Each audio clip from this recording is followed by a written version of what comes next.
The knives are out for Chancellor Rachel Reeves. I don't personally think it's appropriate. If I want to go to a concert at the O2, I'll pay for it. But individual MPs, individual ministers make their own decisions. I think that the important thing is that everything is declared and above board. So individual people can make their choices as to whether they think it's appropriate to take tickets on occasions. I personally haven't done, as I said, at the O2 and wouldn't do. Today, Housing Minister Matthew Pennycook became the second Cabinet Minister to throw Ms Reeves under the bus over her freebie scandal. Yesterday, it was Transport Secretary Heidi Alexander. I haven't taken any tickets, to be honest, since I was elected back in June as a new Member of Parliament and going straight into the Ministry of Justice and then coming straight into the Department for Transport. I actually, sadly, haven't been to see any concerts at all over the last 9 months, partly because I've been very, very busy. Would you take tickets? I have never, as a Member of Parliament, I have never accepted tickets to any concerts. Look, there it is. Cabinet colleagues are gunning for Rachel Reeves. On Monday, it emerged that she took £600 worth of free tickets to see a concert by singer Sabrina Carpenter, who has a song called Buy Me Things. Here is Reeves trying to defend that. I took those tickets to go with a member of my family. I thought that was the right thing to do from a security perspective. It wasn't the right thing to do.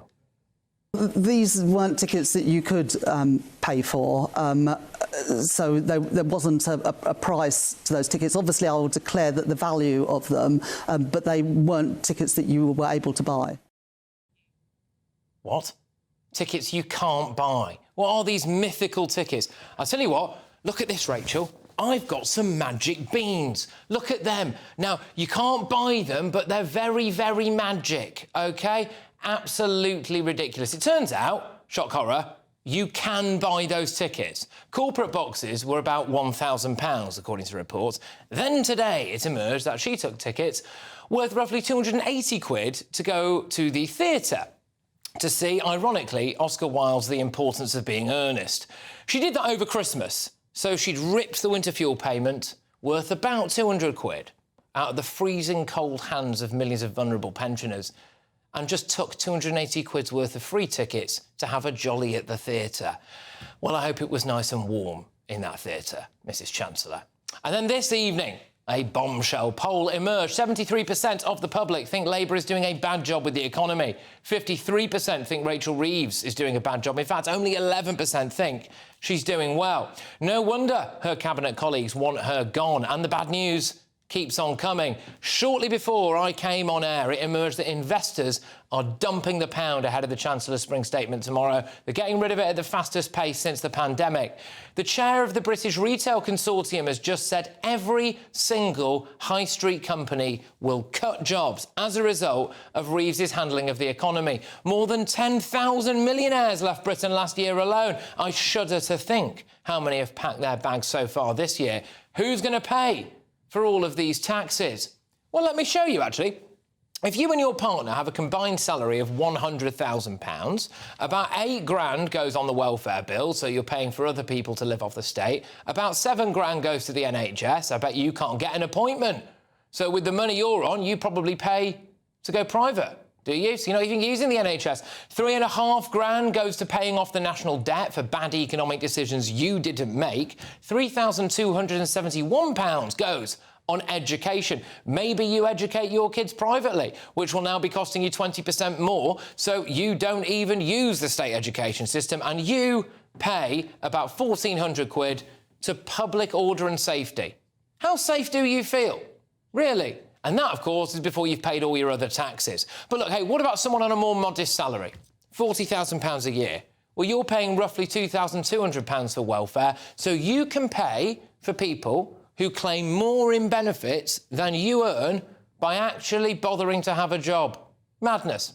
Tomorrow, she will make her spring statement. There'll probably be cuts to public services. Growth is probably going to be revised down. There'll be an increase to the national debt. Do you remember when Rachel Reeves said this? I spent the best part of a decade as an economist at the Bank of England.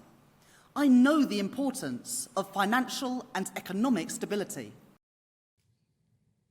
The way things are going, she may have to go soon.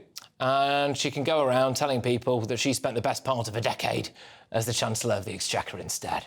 Let's get thoughts from our panel this evening. We, of course, have broadcaster and columnist Esther Kraku. We've got GB News presenter Alex Armstrong and journalist Jonathan Liss. Alex, I'll start with you on this. I mean, the knives are out for her. 2 cabinet colleagues in the last 2 days throwing her under the bus. They're not happy, are they? Well, they obviously smell blood in the water, otherwise they wouldn't be doing it, frankly, would they? Look, the reality is this budget has clearly, and as most people accurately predicted, I think you might have said the same thing, Patrick, back in the day, clearly has caused so much economic devastation, there's going to have to be this spring budget that was never meant to happen in the first place. There was never meant to be a spring budget. And what we're going to get tomorrow, while she's been taking freebies, is we're going to get austerity 2.0. We're going to get the Tories 2.0 in government. This is not what people voted for. And the Chancellor, rather than growing the economy, which is what the British public were promised, she's now going to have to take the knife and hammer to it. He's going to have to ruin this for people that voted for it. And I think even the left, even the far left in this country, are absolutely outraged. Well, she's asking for the confidence of the British public to steer us through what many would argue is a self-inflicted economic crisis, but she clearly doesn't have the confidence of her own colleagues, Esther. Well, I mean, she is a walking PR disaster. The day before the spring budget, to just come out with another freebie scandal.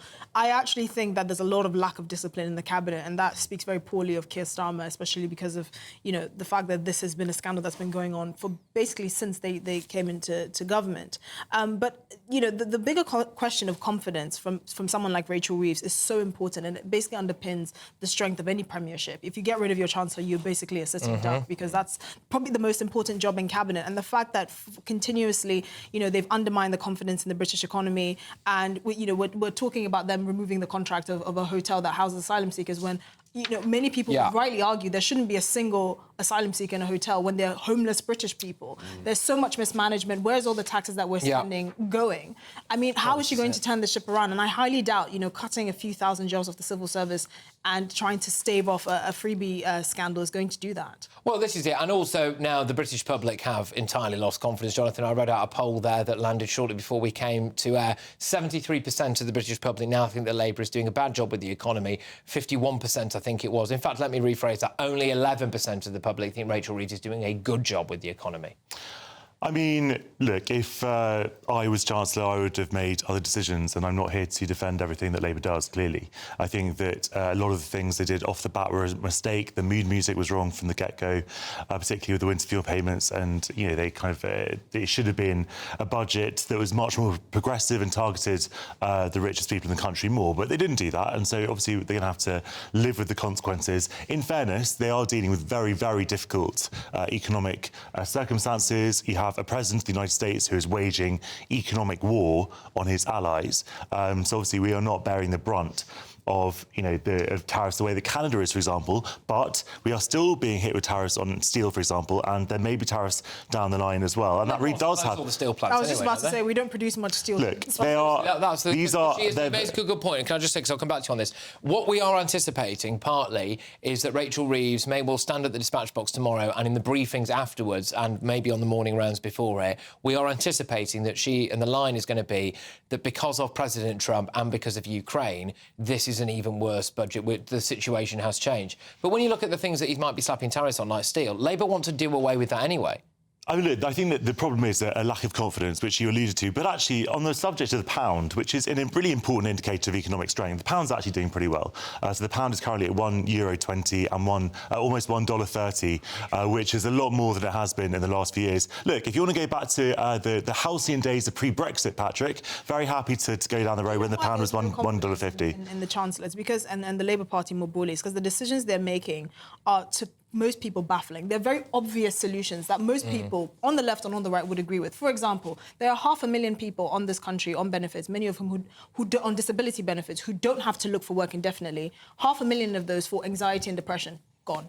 Right? I'm sorry, that's gone. And many of those people are actually under the age of 35. You cannot treat someone who has a back injury from work, a spinal injury, a permanent spinal disability, as someone who's 22 and has anxiety and depression and is not required to look for a job. That's one of those obvious ones. Asylum seekers, for example, the asylum system, which is broken and costs this country around £8 billion, right? Why don't you cut that instead of taking winter fuel payments from pensioners that amounts to about £1 billion, putting VAT on student fees, which will actually end up costing the state more if the balance tips and just enough students enter the public sector, education sector, which would make this a moot point anyway. These are obvious things for most people that the government is not doing. Where's the confidence? I think you're right. Just to add to that, I think Labour has realised for the second time socialism doesn't work. You cannot tax your way. Well, it would be nice to try, wouldn't it? But they have. They just tried that whole budget. You know, that was not strips the country of its socialist budget, Alex. 775 businesses a day. 775 businesses a day.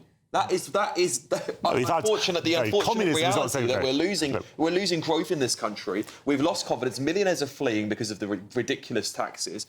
Esther is absolutely right. We hit the poorest the hardest rather than trying to find a balance. But Esther's arguing for some of the most vulnerable people in society potentially to lose all their benefits. You know, the most vulnerable people in society cannot even get benefits. They can't even get through because the system is so bloated that everyone thinks they're entitled to it. Those are not the most vulnerable people. They're disabled. Hold on. They're physically disabled people in this country that are saying that because the administration of the welfare system has become so bloated, there are people claiming that shouldn't be claiming. They're at the back of the queue. What is the excuse for that? You talk to people who have serious mental health difficulties. The solution isn't to hand them money.